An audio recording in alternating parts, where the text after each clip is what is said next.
riding the school bus together. He would save me a seat on the school bus, and just interacting with each other and our friends at school. He played basketball. The year that he played basketball, when I was in school with him, they won the county. Did y'all win the county? Y'all didn't go for state, huh? No, county. County, okay. They were the champs of their county. So, J.C. and Marie Young were married in February of 1942. The newlyweds had just settled in Beaumont, Texas, when J.C. was drafted into the Army.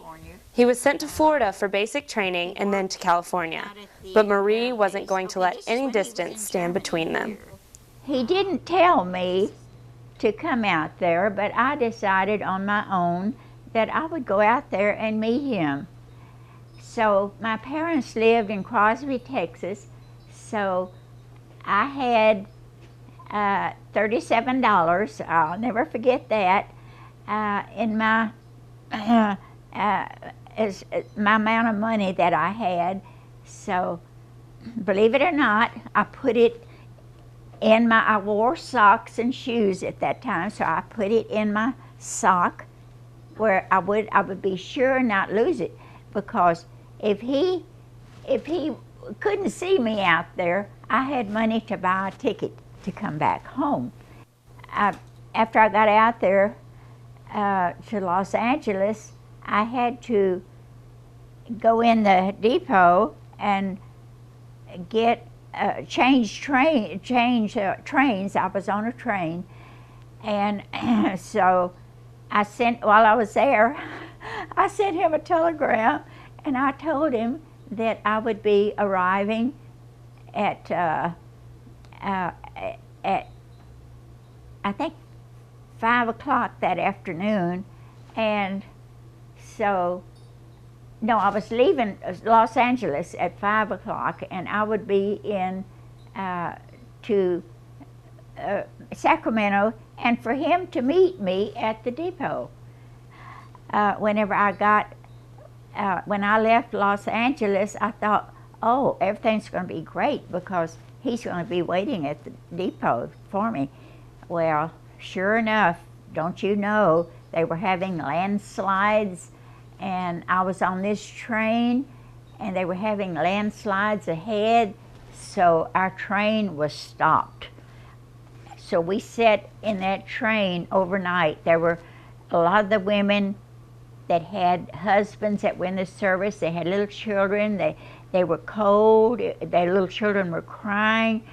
But we sat there on the side of that mountain because it was snowing. So the next morning when I woke up, we were sitting in that train, and I looked out the window, and way down there I could see just a little stream of water. The snowflakes falling outside looked like to me they were at least 1.5 inches around, you know. And so that morning they said they got the tracks and everything, the landslides cleared away, and they let us go.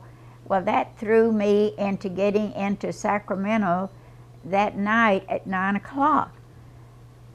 So I thought, oh well, he's going to be there. He's going to be waiting for me.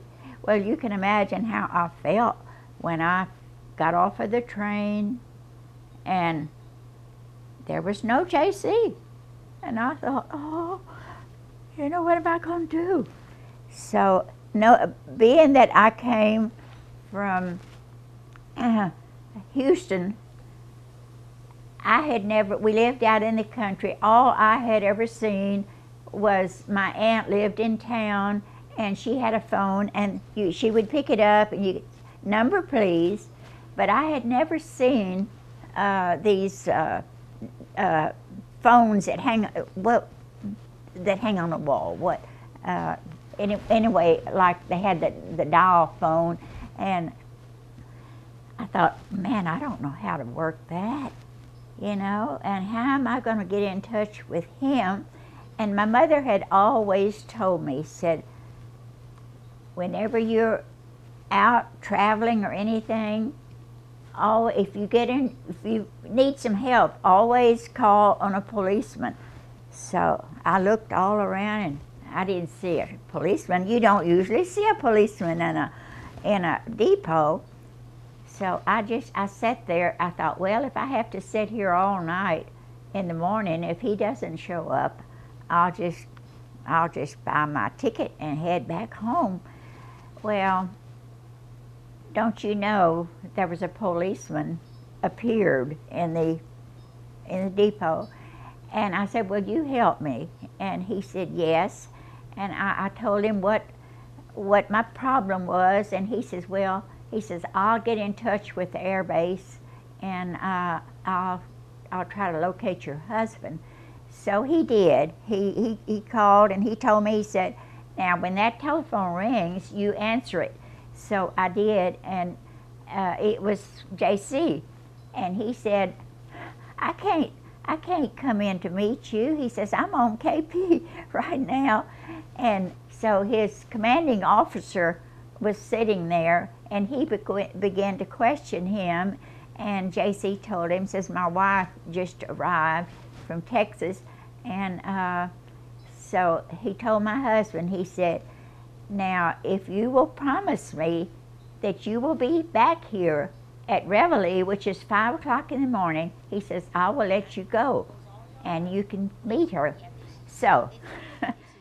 In 1949, the Youngs moved to Westlake and have lived in the area ever since. But they never forgot their first adventure.